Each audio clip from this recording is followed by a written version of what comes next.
อยู่ในทีวีในจอนะในYouTube นะเพิ่นว่าเสียดายตะกี้คันเฮาฆ่ามันทิ่มแต่ข้าวนั่นแล้วก็แล้วตอนมันเป็นเด็กน้อยเพิ่นว่ามันมาอยู่ในค่ายเฮานี่คันเฮาฆ่ามันทิ่มแล้วก็แล้วอันจองไอ้น้องอันนี้เพิ่นว่าเดี๋ยวนี้มันเราไปอยู่เมืองนอกเพิ่นว่าไดคุณไดเพิ่นยังเครียดเพิ่นยังเสียดายว่าเพิ่นบ่ได้ฆ่าได้พี่น้องฟังคักๆไดอันนี้ข้าพเจ้าได้ยินเต็มหูเด้อได้ยินเต็มหูดังนั้นเสด็จเจ้าสิริวงศ์กับเสด็จเจ้าทายานี่น่ะให้จำเอาไว้เด้อแม่นถึงเวลาแล้วมันว่ามันเสียดายบ่ได้ฆ่าพระองค์เด้อเสียดายมันว่ามันเสียดายปล่อยให้รอดมาเพิ่นว่ามีบักหนึ่งคนลาวเพิ่นว่ามันตัวเฮานี่นะเพิ่นว่ามันตัวเฮาว่ามันสิไปยามแม่ว่าซั่นมันสิไปยามแม่แล้วมันสิมาว่าซั่นมันตัวเฮาเพิ่นว่าพวกลาวแดงได้นี่เว้านี่นะเฮาก็เชื่อให้มันไปว่าซั่นมันเด็กน้อยเด้เพิ่นว่าเมื่อยามแม่มาแล้วไปเลยว่าซั่นเด้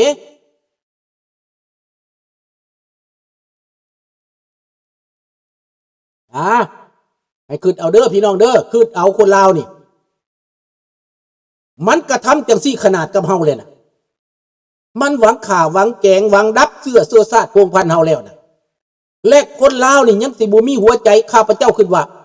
ขนาดหมามันยังมีหัวใจนะพี่น้องถ้าคนลาวบ่มีหัวใจบ่มีบ่อนสิเว้าพี่น้องบ่มีบ่อนสิเว้าเด้อให้คิดเบิ่งข้าพเจ้าเห็นนิทานหมาตัวหนึ่งหมามันมีลูก6ตัวแม่4ตัวผู้2มันเลี้ยงลูกหมาตัวนั้นบ่มีเจ้าของเกิดลูกอยู่ในแคมป์ป่ามันเกิดลูกอยู่ในแคมป์ป่าลูกมันหลายตัวโพด6ตัวเลี้ยงบ่อยากกุ้มมันเอาให้ลูกดูดนมนี่จนจ่อยมันอยากกินข้าวแต่บ่มีผู้ใดให้มันกินมันไปหากินน้ำทางขยะหูนั่นหูนี่เบิดบ่ได้กินแหละ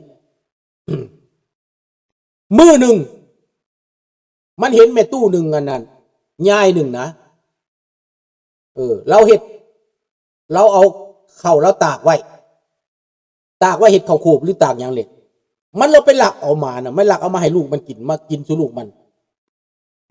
ตากข้าวไว้มันไปเอามากินมันอยากแห้งบาดนี่แม่ตู้นั้นเครียดว่ามันเม่นไผมาเอาเข้ากูไปกูตากไว้นี่นะต้มน้ำห้อนท่าแล้วหมาก็มาอีกมาคาบเอาอีกไปให้ลูกมันแม่ตู้นั้นสาดน้ำห้อนใส่โลดโอ้ยน้ำห้อนหม้อบักใหญ่หนึ่งสาดไปใส่ถึกบัดเต็มตนเต็มตัวหมาตัวนั้นตายแล้วตายปลาลูกบาดนี้แล้วให้อยู่น้ำตาย่อยๆแล้วหมาหั่นน่ะแล่นวิ่งไปหาลูกก่อนสิตายนอนลงแล้วให้ลูกดูดนมให้ลูกกินนมก่อนตายได้แม่หักลูกหมาตัวนั้นขนาดหมายังหักลูกได้แล้วมีคนแต่งก่อนลำเรื่องหมาก่อนลูกนี่ก่อนสิตายผู้ใดฟังแล้วน้ำตาตกลงไปฟังเด้อสินไส้น้อยเราลำก่อนนี่ลำมาให้ลูกกินนมนี่นะสินไส้น้อยคนแถวบ้านแพงเนี่ยแถวนี่แหละแถวนี่แหละTatarawa. Le changement est un processus,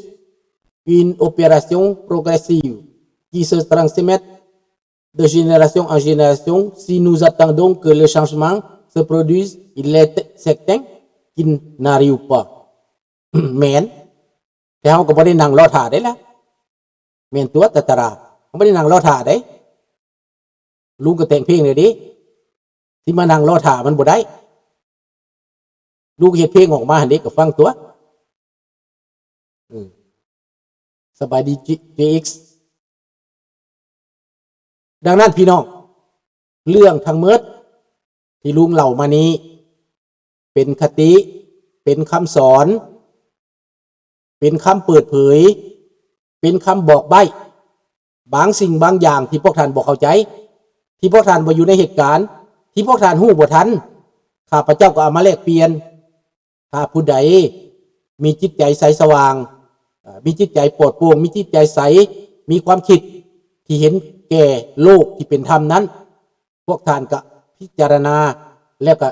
บอกต่อกันไปสักส่วนกันมาเต้าโฮมกันบ่ได้ลาบ่ได้สวยหยังข้าพเจ้ามีคอนเนคชั่นโดยตรงและเรื่องข่าวต่างๆนี่ที่จะมาเล่าสู่พี่น้องเฮาฟังทั้งข่าวราชวงศ์ทั้งข่าวอเมริกาทั้งข่าวโลกว่าประเทศใดชาติใดยืนอยู่บนใดยุโรปยืนอยู่แบบใดเอเชียยืนอยู่แบบใดประเทศในเอเชียอยู่แบบใดข้าพเจ้าก็บอกท่านหมดแล้วเนาะก็มีเท่านี้มื้อนี้น่ะข้าพเจ้าขอบขอบใจความลาพระจากแล้วก็ขอทุกท่านจงอยู่ดีมีแรงแล้วก็ตลอดปลอดภัยรอถ้าโอกาสอันใกล้ๆนี้มันจะเกิดขึ้นอย่างเฮาคาดบ่ถึงเด้ออันใดก็เป็นไปได้หมดอันใดก็เปลี่ยนไปได้หมดบ่มีหยังยั่งยืนบ่มีหยังมั่นคงในโลกนี้มีแต่ความถูกต้องและเป็นธรรมเท่านั้นที่อยู่ได้ตลอดปลอดภัยเหมือนดังศาสนาพุทธเหมือนดังพระพุทธศาสนาสั่งสอนเฮาไว้ให้เอาไปเก่ากอมจิตใจเฮาให้เป็นคนดีให้เป็นคนฮักเป็นคนแพงเป็นคนใจกว้างขวางเป็นคนใจซื่อสัตย์บริสุทธิ์เด้อลูกหลานจังสิอยู่รอดปลอดภัยขอคุณพระศรีรัตนตรัยจงปกงามเหลื่อมลูกหลานและปกเก้างามขมองลูกหลานเบิดทุกคนอยู่ดีมีแห้งอยู่ดีมีแห้งอยู่เย็นเป็นทุกข์อำลาพระจากพุทธนายราตรีสวัสดิ์โชคดีเบิดทุกคนบ๊ายบาย